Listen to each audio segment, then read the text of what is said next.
menjadi saksi yang benar? Jawab sendiri-sendiri. Bahkan gereja dibangun atas dasar kesaksian-kesaksian para murid-murid. Sampai hari ini terbangun gereja atas kesaksian para murid-murid yang luar biasa, menyatakan kebesaran Allah sehingga gereja terbentuk. Tapi kejanggalan saya lihat hari-hari ini. Hari-hari ini kejanggalan yang saya lihat. Gereja terbentuk dari comot gereja satu, comot gereja satu, comot gereja satu, comot gereja satu. Bukan hasil dari penginjilan orang-orang yang belum mengenal Kristus. Hanya pindah kandang. Apakah kita sudah rasa puas yang kita layani ini terus? Di manakah jemaat baru? Di manakah jiwa-jiwa baru yang menjadi contoh dan teladan untuk kita tarik kepada mereka menjadi kesaksian tujuan esensi daripada pernyataan Allah, kehadiran Allah, atau penampakan Allah. Tujuannya untuk kita mengambil orang-orang yang belum bertobat datang di tempat ini, bukan comot. Ada banyak gereja di Jawa, di Kupang tidak ada. Dia rasa itu pendeta terkenal, dia panggil datang khotbah di sini. Dia bayar, dia punya uang. Setelah khotbah, jemaat tambah banyak.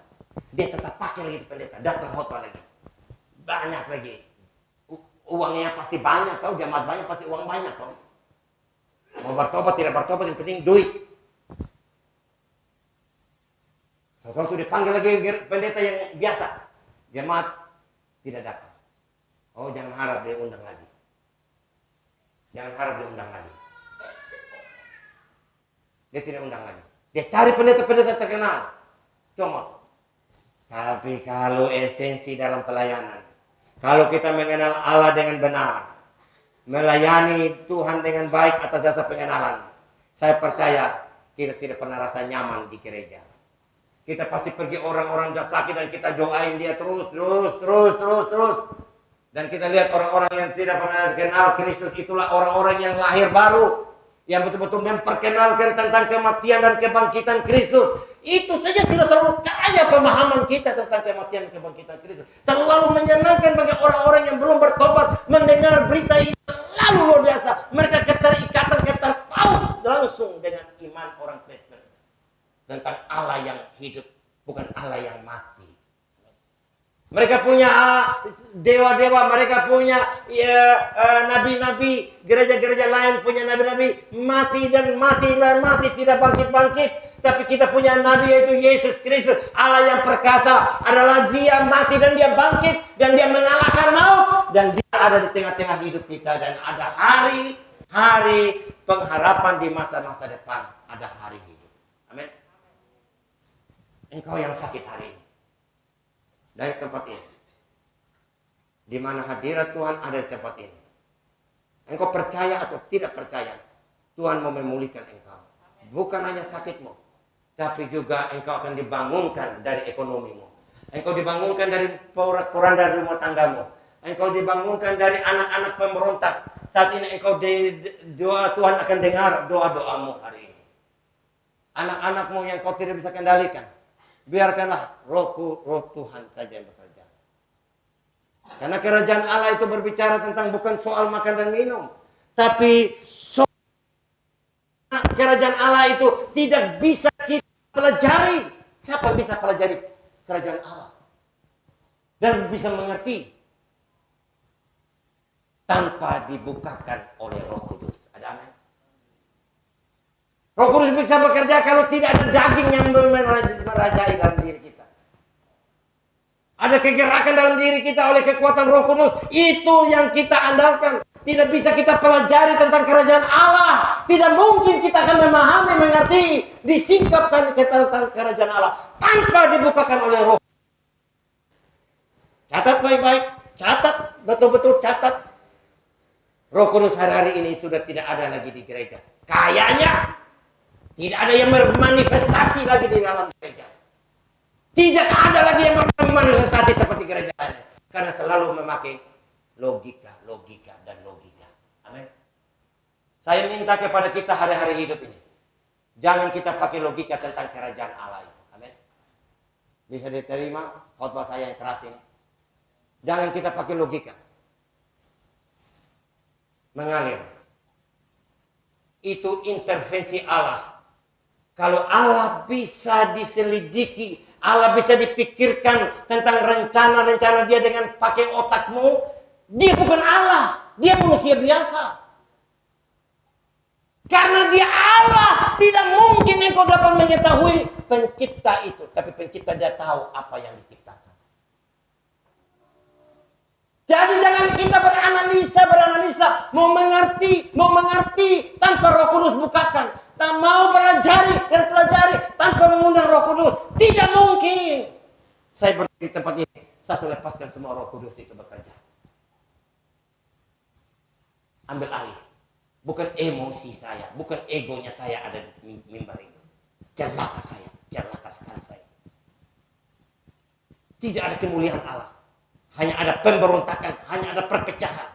Tapi kalau kita mengenal Allah dengan benar, saya percaya Allah itu hidup. Dan tidak perlu mencari nama di tempat ini. Saya percaya kekuatan Allah ada di tempat ini. Siapa engkau? Manusia yang hanya secuil saja. Tidak berdaya. Kembalikan esensi panggilan Tuhan hari-hari ini. Kita harus kembalikan kembali di gereja ini. Esensi panggilan Tuhan. Mau menyatakan kebesarannya Allah. Mau menyatakan kemuliaannya Allah. Supaya lantai 2 bisa penuh dengan jiwa. Apa tugasnya kita dipanggil oleh Allah? Untuk menceritakan pertobatan dan pengampunan dosa. Itu yang harus kita utarakan. Menyampaikan kebenaran itu. Bukan hanya menyampaikan berkat. Pengampunan dosa dan pertobatan. Itu hal menjadi kesaksian dalam hidup kita. Amin. Karena sebentar lagi kau dan saya akan dipanggil ulang. Dan apa yang kita mau pertanggungjawabkan akan jiwa-jiwa ini. Apa yang kita mau pertanggungjawabkan akan jiwa-jiwa ini? Apa? Saya bukan tidak pernah jatuh dari dosa. Saya seringkali jatuh, bangun. Tuhan tidak peduli itu. Sebab dalam Ibrani 9 ayat 28. Coba, Ibrani 9 ayat 28. Terakhir saya khotbah, supaya jangan jenuh. Ibrani 9 ayat 28. Demikian pula Kristus hanya satu kali saja mengorbankan dirinya untuk menanggung dosa banyak orang. Sesudah itu ia akan menyatakan dirinya sekali lagi tanpa menanggung dosa untuk menganugerahkan keselamatan kepada mereka yang menantikan dia. Oleh karena itu harus kita sadari satu kali pengorbanan Tuhan memahami jatuh bangun kita. Tapi yang Tuhan mau sebelum engkau mati, sebelum engkau tutup mata, engkau harus selalu berusaha. Setiap keseharian hidup kita. Hari ini saya lebih baik dari hari esok. Esok saya harus lebih baik dari hari kemarin. Terus. Engkau pasti akan dibisakan. Engkau akan dimampukan. Engkau akan bisa luar biasa. Dengan kematian dan kebangkitan Kristus itu memberikan motivasi bahwa semangat yang besar, bahwa saya pasti bisa. Amin. Dengan kematian dan kebangkitan Kristus yang telah terjadi 2000 tahun yang lalu memberikan momen kepada kita bahwa saya pasti bisa. Dengan kematian dan kebangkitan Kristus saya dilahirkan kembali. Untuk apa? Saya tinggalkan dunia-dunia ini. Saya pasti diselamatkan oleh Allah. Amin. Kematian dan kebangkitan Kristus itulah titik sentral untuk kita bertumbuh. Dan kita kuat di dalam menahan penderitaan-penderitaan yang kita alami. Kematian dan kebangkitan Kristus itu sangat kuat sekali daya dorong untuk kita bertumbuh. Amin. Saya harap ini ada di YouTube. Karena saya khotbah cepat-cepat, ada berapa banyak poin ini, saya tidak tahu bisa ditangkap atau tidak. Bisa dengar ulang. Supaya kita dapat bertumbuh bersama. Kematian dan kebangkitan Kristus itu kita harus memahami, mengerti benar-benar. Siapa saya yang Tuhan mati bukan karena saya bermoral. Siapa saya yang mati Tuhan mati? Saya sudah di Tuhan mati 2000 tahun yang silam. Kematian saya sekarang ini bukan terlalu ditakut-takutin. Kematian saya itu sudah 2000 tahun yang silam. Ketika saya beriman kepada Tuhan, kematian itu sudah di belakang 2000 tahun. Bukan sesuatu yang menakutkan lagi. Tetapi kalau kita tidak mengerti, kalau kita tidak memahami, kita takut mati. Berobat sampai di luar negeri, takut mati. Jalan mati itu untuk kita dapat berjumpa dengan Tuhan. Ketika jantung kita stop, ada amin. Bukan kita mati, tapi kita tertidur secara iman orang Kristen. Kita tertidur. Detik itu juga, ketika kita putus nafas, jantung stop. Detik itu juga, kita membuka mata, kita berjumpa dengan Tuhan kita, muka dengan muka, Yesus dan Raja di atas segala raja. Tepuk tangan untuk Tuhan. Detik itu juga, karena kita bukan lagi kematian yang menakutkan. Kematian kita sudah 2000 tahun yang silam, mati bersama dengan Kristus. Dan kita sudah dibangkitkan bersama Kristus.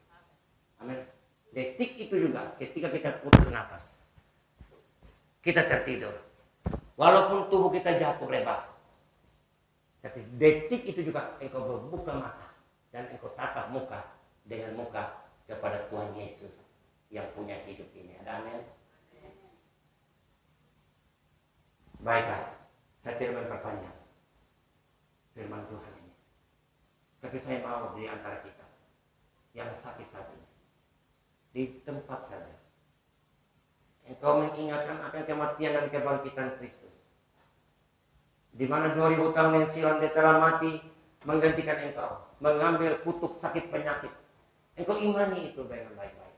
Sakit penyakit, ketidakbisaan engkau, ketidakmampukan engkau, tapi Tuhanlah yang memampukan. Tuhan akan bekerja saat ini.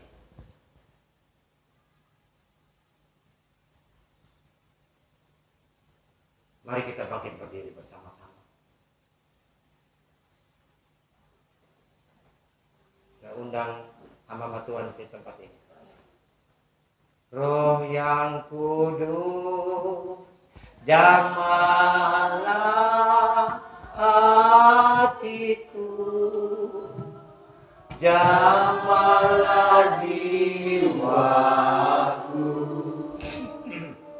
kuasamu mengubah hidupku, ku dipenuhi kuasa Roh Kudus yang menuntun hidupku menjadi sempurna, penuh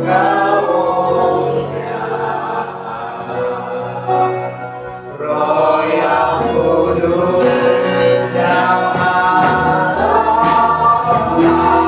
hatiku, jamahlah jiwaku, kuasamu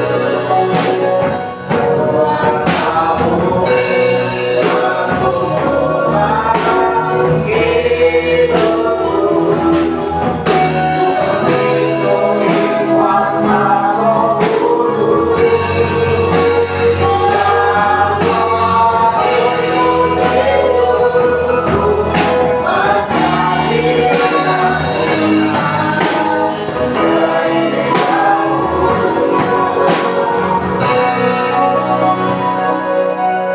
Kudus. Tuhan mengenal engkau. Tutup mata. Dari yang sakit pegang tempat-tempat yang sakit.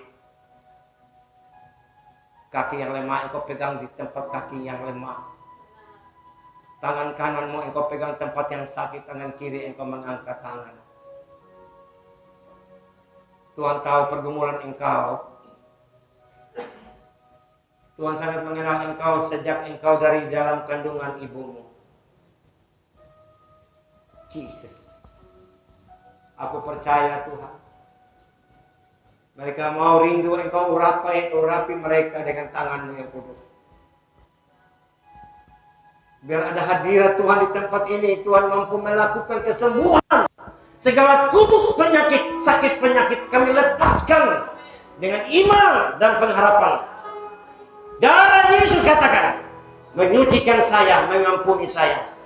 Dan Tuhan akan menyembuhkan saya dari segala sakit dan penyakit ini. Ekonomi saya Tuhan, bukakan. Segala kuasa-kuasa yang mengganggu engkau, intimidasi engkau, kuasa-kuasa setan, hai kuasa iblis yang berkuasa atas tubuhmu, atas hidupmu, lepaskan anak-anak Tuhan yang percaya kepada Tuhan hari ini. Aku perintahkan demi nama Tuhan Yesus, roh jahat, roh nenek moyang, roh mati, roh segala setan apapun, aku perintahkan segala kuasa apapun, lepaskan engkau. Terlepas engkau. Apa yang kau ikat di bumi terikat di surga. Apa kau lepaskan di bumi terlepas di surga. Saat ini kami percaya dalam nama Tuhan Yesus, aku telah berbicara tentang kebenaran firman-Mu ya Allah, ya Roh Kudus. Urapi telinga-telinga sehingga kami tetap membawa iman kami ke rumah tangga masing-masing, membawa mesbah ini, membangun mesbah dalam rumah tangga kami masing-masing. Urapi kami semua ya Bapa, penuhi kami dengan urapan yang baru. Kami tidak menjamah satu persatu, tapi kami melihat dari tangan Tuhan menopang dia. Tangan Tuhan sedang bekerja di tempat ini. Tangan Tuhan sedang bekerja dalam tubuh-tubuh yang sakit. Tangan Tuhan sedang menopang ekonomi kantong-kantongnya, ekonomi. Tuhan memberkati semua. Tuhan memberkati. Buka jalan dan jalan. Terima kasih Tuhan Yesus. Haleluya.